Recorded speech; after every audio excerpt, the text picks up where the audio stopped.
कृष्ण के यहाँ पहली संतान का जन्म होता है। इस बालक का नाम था प्रद्युम्न।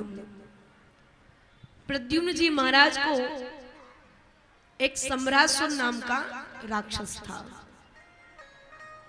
वो राक्षस प्रद्युम्न को उठाकर लेकर जाता है। कहाँ लेकर गया मालूम है आप लोग को? समुद्र में लेकर गया और समुद्र में ऊपर से उसको फेंक दिया। विचार करिए, जब बालक समुद्र में जाकर गिरेगा तो उसके ऊपर क्या बीतेगी। पहले तो कुछ बचना ही नहीं है, और महाराज शरीर को जो कष्ट मिले वो तो बात अलग ही है। बालक गिरा, मछली ने उसे निगल लिया, खाया नहीं है, सिर्फ और सिर्फ निगला है। बालक निगला और महाराज कुछ दिन बाद वही मछली मछुआरों के द्वारा पकड़ी जाती है, और वही मछली धीरे धीरे करते करते उसी सम्रासुर के रसोई घर में पहुंच जाती है, और विद्यावती रसोई घर का कार्य संभालती है। मछली का पेट चीरा, बालक निकला। बालक बिल्कुल निर्जीव था, और विद्यावती के पास कुछ ऐसी पेय पदार्थ थी, उस बालक को पिलाई जिसके द्वारा वो बालक सजीव हुआ। बालक धीरे धीरे बड़ा होता जाता है, और विद्यावती उस बालक के साथ पति जैसा व्यवहार करती है। प्रद्युम्न जी महाराज कहते हैं, देवी तुमने मुझे मां की तरह पाला है, और अब मेरे साथ पति जैसा व्यवहार करती हो, ये मुझे शोभा नहीं देता है, मुझे अच्छा नहीं लगता है। विद्यावती कहती है, याद करो आप अपने पूर्व जन्म में कौन थे? प्रद्युम्न जी कहते हैं, कौन था?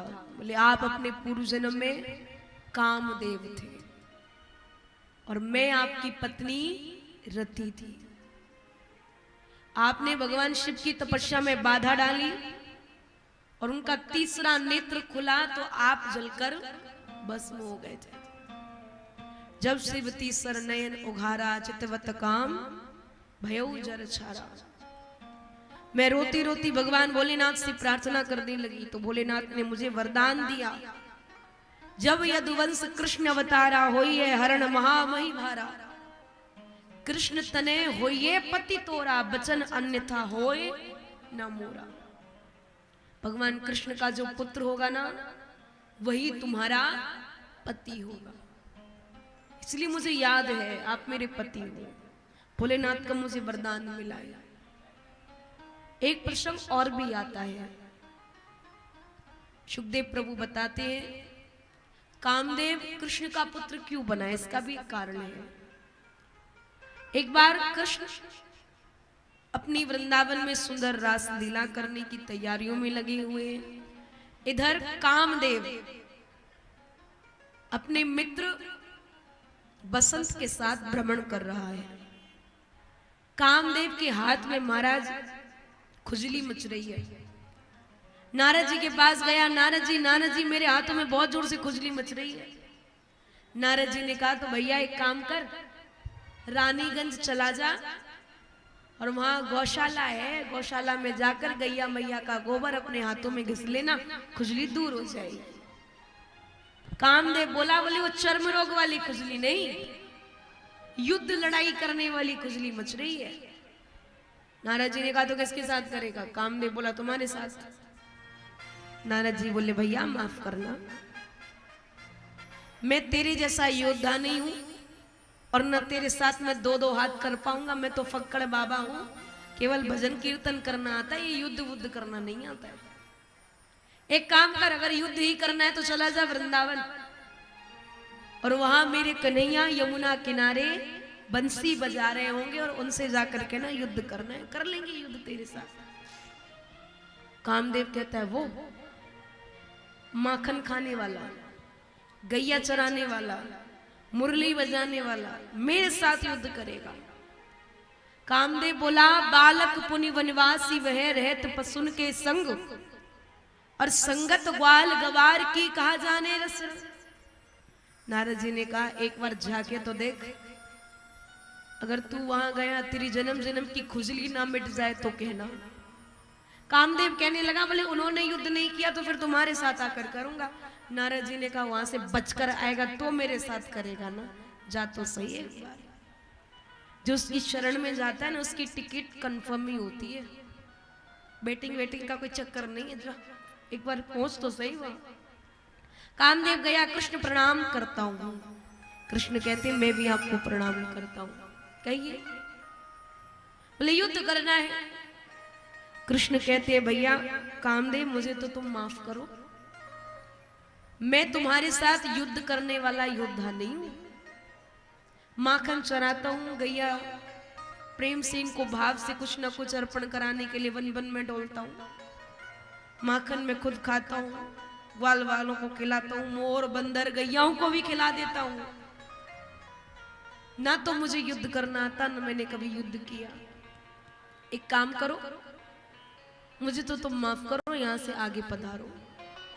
कामदेव कहता है बोले मैंने तो नारद जी को पहले ही मना किया था, वो कहां जानेंगे युद्ध करना, उसको कहां आता है युद्ध करना। अरे मैं तो उनको पहले ही मना कर रहा था।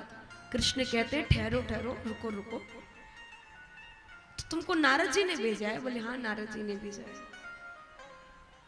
कृष्ण कहते हैं अभी तक तो मैं कह रहा था कि मुझे गैया चराना आता है, माखन खिलाना आता है या खाना आता है, पर अब बताऊं सही बात तो मुझे युद्ध करना भी आता है।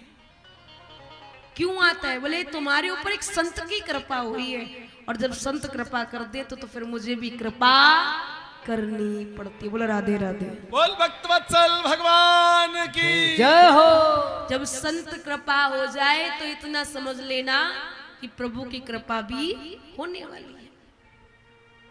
कन्हैया कहते हैं बोले सुनो युद्ध दो प्रकार के होते हैं, एक मैदान का एक किले का। कौन सा करना है? बोलो। बोले मैदान वाला। कृष्ण कहते हैं शर्त भी है, जो हारेगा वो जीतने वाले को पिता कहेगा मंजूर है। कामदेव कहता है तुम ही हारोगे, मैं थोड़ी हारूंगा। कृष्ण कहते हैं वो तो समय बताएगा। महाराज कृष्ण मुरली बजाने लगे, कामदेव से कहा बोले चलो युद्ध करो। कामदेव ने बाण चलाया और कृष्ण ने इतने में ही मुस्कुरा दिया। कामदेव सीधा बाण मारने वाला था, परंतु मुरली की धुन को सुनकर भूल गया और बाण टेढ़ा चला गया। कन्हैया ने और मुरली बजाई, कामदेव के हाथ से धनुष बाण गिर जाते हैं। कृष्ण ने मुस्कुराया, कामदेव तो मारा सबको छोड़कर नीचे पृथ्वी पर बैठ गया। कृष्ण कहते अरे युद्ध करो। कामदेव कहता है क्या युद्ध करूं, युद्ध के लायक ही नहीं छोड़ा हूं। अरे प्रभु मेरे पास तो केवल ये धनुष बाण है, परंतु आपके पास तो वो शस्त्र है कि जो आपके शस्त्र की धुन को सुनता है ना वो सुध बुध ही भूल जाता है, जैसे कि मैं भूला हूं। अपनी छवि बनाए के श्याम के पास गई, और जब छवि देखी श्याम की तो मैं अपनी भूल गई। कृष्ण कहते हैं अब आना मेरा पुत्र बनकर, जब मैं द्वारिका लीला करूं। ऐसा ही हुआ, कामदेव प्रभु के पुत्र प्रद्युम्न बनकर आए हैं। विद्यावती ने बताया, विद्यावती कहती है काम करो, इस दुष्ट संबरासुर को मारो और मुझे यहां से द्वारिका लेकर चलो। भगवान के पुत्र प्रद्युम्न ने संबरासुर का उद्धार किया और अपनी पत्नी विद्यावती को लेकर प्रभु श्री कृष्ण की छत्र छाया में द्वारिका दोनों जाकर वास करते हैं।